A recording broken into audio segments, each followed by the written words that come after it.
55 55 اور 95 ہر عمر کے لیے یکساں مفید، مفاد عامہ کا عالم بردار۔ ضرور سبسکرائب کریں، لائک کریں، شیئر کریں اور بیل آئیکن پریس کرنا نہ بھولیں۔ ربانی دا اسکالر یوٹیوب چینل۔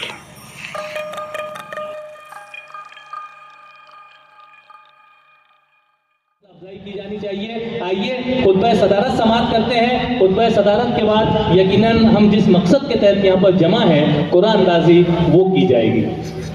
میں فیروز احمد اعظمی صاحب سے گزارش کرتا ہوں کہ مائک پہ تشریف لائیں اور خطبہ صدارت پیش کریں۔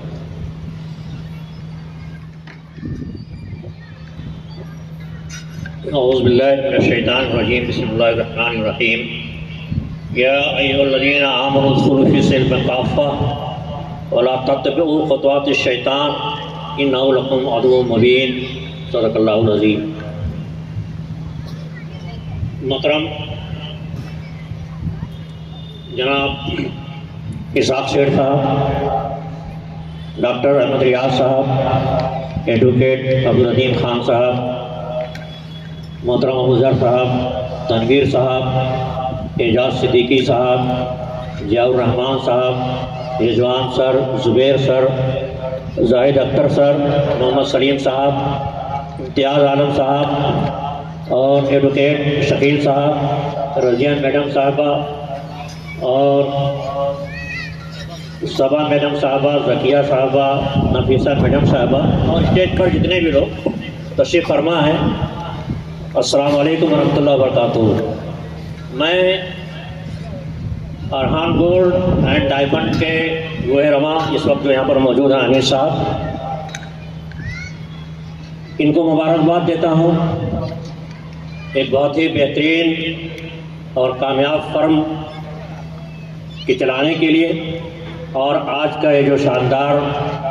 پروگرام منعقد ہوا اس کے لیے مبارکباد بھی دیتا ہوں، اور اس بات پر ان کا میں شکر گزار ہوں کہ انہوں نے مجھ کو یہاں پر یہ عزت بخشی اور بولنے کا آپ کے سامنے موقع بھی دیا۔ ہم سب اس بات سے اچھی طرح واقف ہیں کہ اللہ تعالیٰ جس نے یہ کائنات بنائی اور اس کائنات میں ہم لوگوں کو اشرف المخلوقات کی حیثیت سے وجود بخشا اور ہماری رہنمائی کے لیے انبیاء کرام بھیجے، ان پر کتابیں نازل کی۔ حضرت آدم علیہ السلام سے سلسلہ شروع ہوا تو نبی کریم سیدنا حضرت محمد صلی اللہ علیہ وسلم پر ختم ہوا، اور اسی کے ساتھ اس حقیقت سے بھی ہم واقف ہیں کہ ان تمام انبیاء کرام نے اور ان کتابوں کے ذریعے سے ہم کو جس دین اسلام کی تعلیم سے آراستہ کیا گیا، وہ اسلام زندگی کی مکمل رہنمائی کرتا ہے۔ زندگی کے تمام شعبہ حیات، وہ چھوٹے ہوں بڑے ہوں کسی طرح کے ہوں، اس کی مکمل رہنمائی دین اسلام میں موجود ہے، چاہے وہ فرد واحد کے لیے ہو، اجتماعی زندگی ہو، ہماری گھریلو زندگی ہو، خاندان، سماج، معاشرہ، سیاست، معیشت، معاشرت، تجارت، سب لوگ جانتے ہیں کہ اس کے لیے پوری کی پوری رہنمائی موجود ہے۔ اس وقت بات اور یہ موقع تجارت کا ہے، تو آپ لوگ بھی جانتے ہیں بہت ساری باتیں آئی بھی اس تعلق سے، لیکن میں بطور دہانی کی بات کہوں کہ اسلام کے جو اصول ہیں تجارت کے، تو اس میں یہ بات کہی گئی کہ یہ پہلی بات تو ایمانداری ہونی چاہیے، دوسری بات حلال چیزوں کی تجارت ہونی چاہیے، خرید فروخت حلال چیز کی ہونی چاہیے۔ پھر یہ بات کہی گئی کہ تم ناپ تول میں کمی بیشی مت کرو، لین دین میں کمی زیادتی مت کرو، تم دھوکہ مت دو، جھوٹ مت بولو، جو چیز اگرچہ کہ تمہاری ہے لیکن تمہارے پوزیشن میں نہیں ہے، تمہارے قبضے میں نہیں، اس کا سودا مت کرو، چیز تمہارے قبضے میں ہے لیکن تمہاری نہیں ہے، تم اس کے مالک نہیں ہے، تو اس کا تم سودا مت کرو، جو چیز دکھاؤ، جو نمونے کے لیے تم نے رکھا ہے سامنے، اسی کو فروخت کرو، اور قیمت کے بڑھانے کے لیے ذخیرہ اندوزی مت کرو۔ اس طرح سے بے شمار تجارت کے اصول اسلام نے بتا دیے، اور نہ صرف یہ کہ بتائے بلکہ ہم نے دیکھا کہ انبیاء کرام سے چل کر کے آپ نبی کریم صلی اللہ علیہ وسلم تک آئیے، پھر صحابہ کرام سے لے کر کے آج تک یہ ہے کہ جن لوگوں نے ان اسلامی اصولوں پر تجارت کی ہے وہ کامیاب رہے، اور خود نبی کریم صلی اللہ علیہ وسلم نے بھی تجارت کی ہے، اور تجارت کے تعلق سے میں نے ابھی جو باتیں آپ کے سامنے رکھی ہیں، یہ جو فرم ارحان گولڈ مالیگاؤں کے لیے سمجھ لیں کہ ایک چمکتا ہوا ستارہ ہے یہ تجارت کے افق پر۔ جن لوگوں نے، رضوان صاحب نے اور انیس شیخ صاحب نے جو محنت کی ہے وہ انہی اصولوں کی پاسداری کی، اور اسی لیے وہ اتنا کامیاب ہے۔ تو انہوں نے ہمارے شہر کو، ہمارے نوجوانوں کو، بلکہ یہ کہیے کہ امت مسلمہ کو ایک راہ دکھائی ہے کہ اگر واقعی محنت کے ساتھ، لگن کے ساتھ، خوش اخلاقی کے ساتھ، اصول کے ساتھ اگر تجارت کی جائے تو کامیابی یقیناً قدم چومتی ہے۔ یہ انہوں نے اس کو ثابت کیا ہے، اور آج کے اس ماحول میں امت مسلمہ جس طرح سے مختلف محاذ پر آپ دیکھیں کہ پستی کا شکار نظر آتی ہے، ہم لوگ اس میں پریشان ہیں کہ کیا کرنا چاہیے، کیا ہونا چاہیے اس کو ابھارنے کے لیے۔ اس میں بہت ساری چیزیں ہو سکتی ہیں، لیکن خود تجارت بھی ایک بہت بڑا فیکٹر ہے، ایک بہت بڑی حقیقت ہے کہ اگر اس طرف ہمارے نوجوان مائل ہوں تو ہم دیکھتے ہیں کہ دنیا کی بہت ساری ایسی چھوٹی چھوٹی کمیونٹی، جیسے آپ دیکھیں کہ ہمارے ملک میں جین ہیں، سکھ ہیں، یہ پارسی ہیں اور بورا حضرات ہیں، چھوٹی چھوٹی کمیونٹی ہے، لیکن بہترین اصولی تجارت کر کے ان لوگوں نے ایک مضبوط مطلب وہ اپنا لوہا منوایا اپنے ملک میں۔ تو اس طرح سے اگر ہم اس کو سمجھ لیں کہ یہ تجارت یہ صرف دنیا داری نہیں ہے، یہ اسلامی اصول ہے، اسلام نے اس کو پسند کیا ہے اور اس کی حوصلہ افزائی کی۔ آپ دیکھیں کہ نبی صلی اللہ علیہ وسلم جب ہجرت کر کے آپ مدینہ گئے تو مدینہ جانے کے بعد آپ نے مہاجر صحابہ اور انصار میں جو مواخات کرائی تو اس میں واقعہ یہ آتا ہے کہ حضرت عبد الرحمن بن عوف رضی اللہ عنہ جس صحابی انصار صحابی سے بھائی چارگی قائم کی گئی تھی، تو انہوں نے ان سے پوچھا کہ آپ کو کیا کیا چاہیے، میں آپ کے لیے کیا پیش کر سکتا ہوں؟ تو حضرت عبد الرحمن بن عوف رضی اللہ عنہ نے کہا کہ مجھے کچھ نہیں چاہیے، مجھے صرف آپ مارکیٹ کا یا بازار کا راستہ دکھا دیجیے۔ اور وہ راستے میں گئے بازار کے، اور وہاں جا کر وہ تجارت شروع کی، اور آپ دیکھیں کہ کتنے کامیاب تاجر وہ رہے، آپ جانتے ہیں، اس کی تفصیلات میں جانے کی ضرورت نہیں۔ اور میں اس موقع پر ایک بات اور کہوں گا کہ نبی کریم صلی اللہ علیہ وسلم کے پاس ایک صحابی آئے جو بہت ہی غریب تھے، اور انہوں نے اپنی غربت کا، اپنے بچوں کے فاقے کا حوالہ دیا، اور نبی صلی اللہ علیہ وسلم سے کچھ گزارش کی۔ یہ بات سمجھ لیا، میں بات بہت ہی پوائنٹ کی بات ہے، میں سارے لوگوں سے بھی یہ بات کہہ رہا ہوں کہ ہمارے پاس آج فقیر مانگنے والے سائل آتے ہیں بہت زیادہ، اور بہت زیادہ لوگ آتے ہیں، ہم لوگ پریشان بھی رہتے ہیں، ان پر تنقید بھی کرتے ہیں، شکایت بھی کرتے ہیں، لیکن ہم جب وہ آتے ہیں ان کو 10-5 روپے دے کر کے پلہ جھاڑ لیتے ہیں۔ اس واقعے میں ہم کو بہت بڑی عبرت اور نصیحت ہے۔ نبی صلی اللہ علیہ وسلم کے پاس جب وہ آئے تو اللہ کے رسول صلی اللہ علیہ وسلم جو ہم سے، آپ سے کئی گنا رحم دل تھے، لیکن آپ نے ان کو کچھ دیا نہیں، اور آپ نے کہا کہ تمہارے پاس کچھ ہے؟ ان کا کچھ بھی نہیں ہے۔ ان کا نہیں، غور کرو۔ انہوں نے غور کیا تو ان کے گھر پہ کچھ 2 چیزیں تھیں، استعمال کی۔ آپ نے کہا کہ لے آئیے۔ وہ جب لے کر آئے تو آپ نے اس کو فروخت کروایا، اور صحابہ سے پوچھا کہ کون اس کو خریدے گا۔ صحابہ جانتے تھے اس طرح پوچھنے کا مطلب کہ زیادہ قیمت چاہیے، تو کسی صحابی نے اچھی قیمت میں خرید لیا۔ آپ صلی اللہ علیہ وسلم نے اس کا آدھا حصہ یہ دیا کہ جاؤ اس سے راشن پانی لے کر اپنے بچوں کو پہلے کھانا کھلاؤ، اس کے بعد میرے پاس آؤ۔ جب وہ دوبارہ آئے تو آپ صلی اللہ علیہ وسلم نے کلہاڑی خرید کر کے اور انہیں دستہ اپنے ہاتھ سے لگا کر دیا کہ جاؤ لکڑیاں کاٹ کر لاؤ، اس کو بیچو، اس طرح تم تجارت کرو۔ اور اس طرح سے انہوں نے تجارت کی اور وہ کامیاب ہے۔ اس میں دیکھیے ہمارے لیے بہت بڑا درس، بڑی عبرت ہے یہ کہ کوئی بھی ہمارے پاس آتا ہے تو ہم تھوڑا سا رک کر، ٹھہر کر اس کے حالات کو معلوم کریں، اور اگر ہم اس کی رہنمائی کر سکتے ہیں تو ہم اس کی رہنمائی کریں۔ بھائی یہ مانگنا، یہ دریوزہ گری، یہ سائل بن کر کے رہنا، یہ اسلام کے مزاج میں نہیں ہے، اسلام اس کی تائید نہیں کرتا ہے، بلکہ اس کے مقابلے میں ہم یہ چاہیں کہ ان کو آپ پتہ لگا لیں کہ کس طرح کا آدمی ہے، اس کی نفسیات کیا ہے، اس کے میلانات کیا ہیں، اس کے رجحانات کیا ہیں، وہ ایماندار ہے کہ نہیں، محنت کر سکتا ہے کہ نہیں، تجارت کر سکتا ہے، اگر کر سکتا ہے تو ہم اس کو تجارت کی ترغیب دیں، اور خود تنہا نہیں کر سکتے تو دوسرے کوئی لوگوں کو ملا کر کے ہم اس کو ہم تجارت سے کھڑا کریں، ان کو کاروبار سے لگائیں۔ ہم لوگوں نے اس سال زکوٰۃ سینٹر انڈیا کر کے ایک ادارہ دلی میں 3 سال پہلے قائم ہوا، مالیگاؤں میں ہم لوگوں نے بھی اس سال شروع کیا ہے، کچھ ابتدائی کام اس کے مرحلے میں ہوئے ہیں، اس کا خاص مقصد یہ ہے کہ یہ جو پورے ملک میں اربوں خربوں روپے زکوٰۃ جمع ہوتی ہے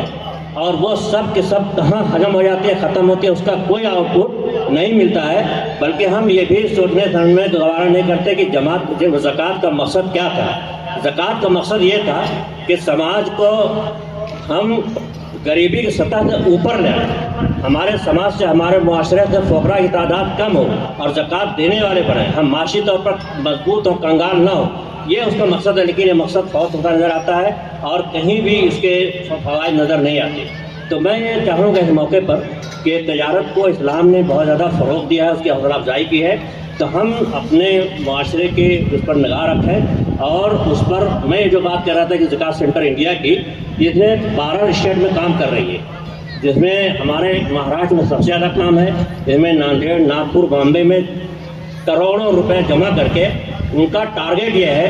کہ وہ لوگوں کو کاروبار سے کھڑا کر رہے ہیں، اور الحمدللہ کئی لوگ ایسے ہمیں نظر آئے کہ جنہوں نے پچھلے سال زکوٰۃ لی تھی، اس سال زکوٰۃ دینے والے ہوئی۔ تو بہرحال میں ایک پیغام اس مناسبت سے دینا چاہتا تھا کہ ہمارے سماج کا، معاشرے کا ایک بہت بڑا مسئلہ ہے، اور یہ غربت اور جو ہے لوگوں سے مانگنا، اور یہ تجارت اس کا ایک بہت بڑا حل ہے، اور تجارت بھی اگر ہم محنت اور ایمانداری سے کرتے ہیں تو انشاءاللہ ہمارے معاشرے کو معاشی طور پر اوپر لانے میں بڑی معاون ثابت ہوگی۔ میں ایک بار آخر میں پھر یہ انیس صاحب اور رضوان صاحب کو مبارکباد دیتا ہوں کہ اللہ تعالیٰ جس طرح انہوں نے محنت سے، کامیابی سے اس فرم کو چلایا ہے، لوگوں کو حوصلہ بخشا ہے، اللہ تعالیٰ ان کو اسی ساخت پر قائم رکھے، ان کو مزید اللہ تعالیٰ دین دگنی رات دگنی چوگنی ترقی عطا فرمائے۔ اور آخر میں ایک شعر کہہ کے اپنی بات ختم کروں گا۔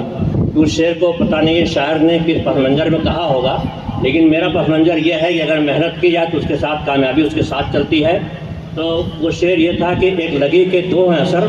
دونوں حسب مراتب، اٹھ کے چلا جب کوئی بگولا دوڑ پڑا پر دیوانہ بھی۔ تو جب محنت ہوگی تو اس کے ساتھ جو ہے کامیابی انشاءاللہ قدم چمے گی، اور اللہ تعالیٰ کسی کی محنت پر آئے نہیں کرتا ہے۔ تو میں سب لوگوں سے یہ بات کہوں گا کہ چھوٹے سے مطلب تجارت شروع کریں، اس میں بڑی برکت ہے، اور ہمارے سامنے ایک رہنما کی حیثیت رکھتے ہیں ارحان گولڈ کے لوگ، تو ان کے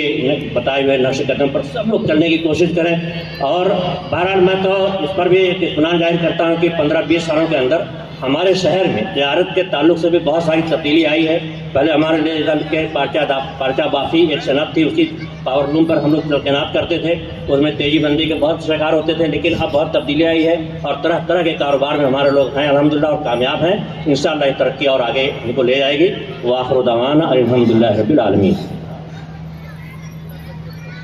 بہت شکریہ صدر صاحب نے خطبہ صدارت میں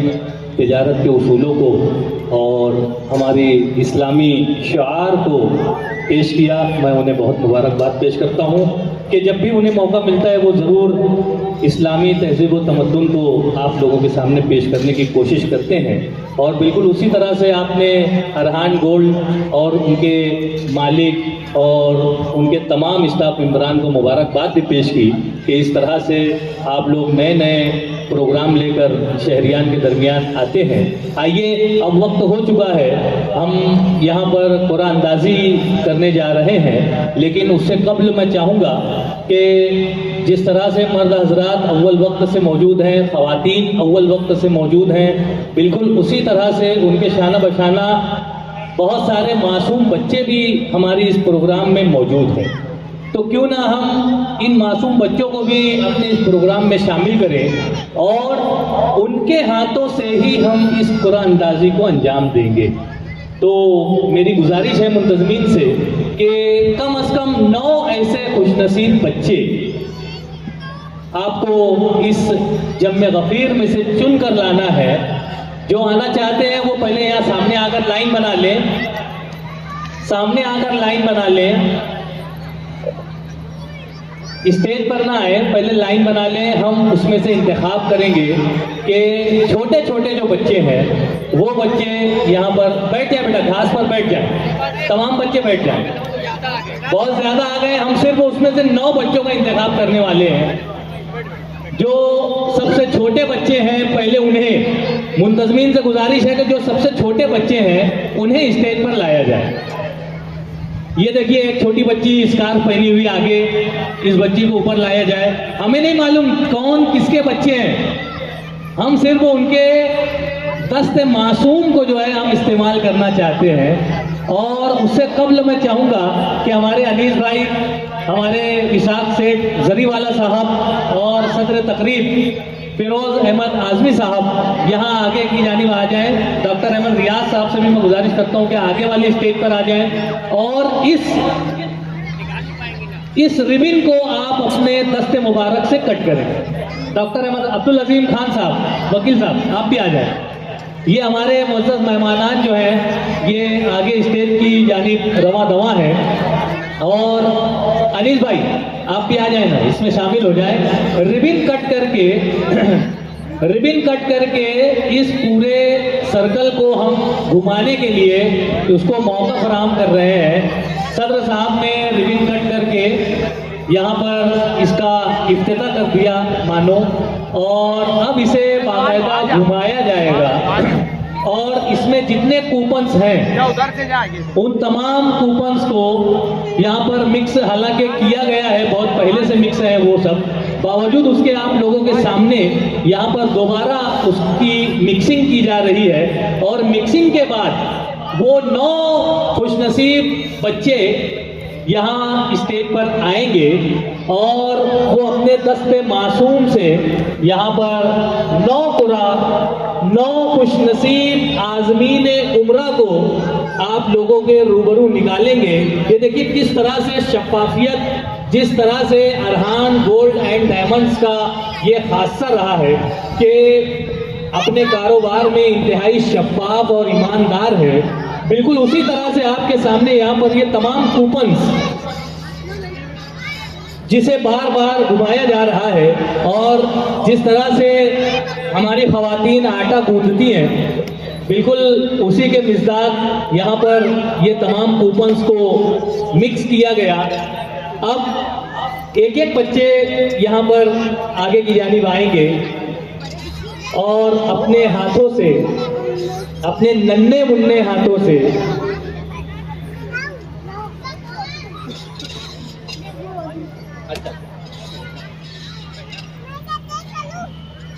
بچے اگر آگے سے ہی اگر نکالیں تو سب کے سامنے کوپن نکل جائے گا. یہ دیکھیے لاک تھا، لاک کرنے کے بعد اسے مزید ہلایا گیا اور 9 معصوم ننھے منھے بچے یہاں اسٹیج پر موجود ہیں اور بقیہ جو معصوم ننھے منھے بچے وہ سامنے موجود ہیں. ان سے گزارش ہے کہ وہ تھوڑا سا پیچھے ہو جائیں اور بیٹھ جائیں. سکون سے بیٹھ کے دیکھیں بیٹا، بہت اچھا لگے گا آپ کو.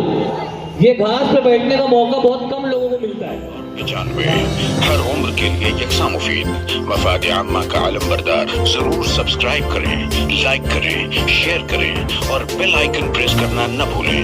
ربانی دی اسکالر یوٹیوب چینل.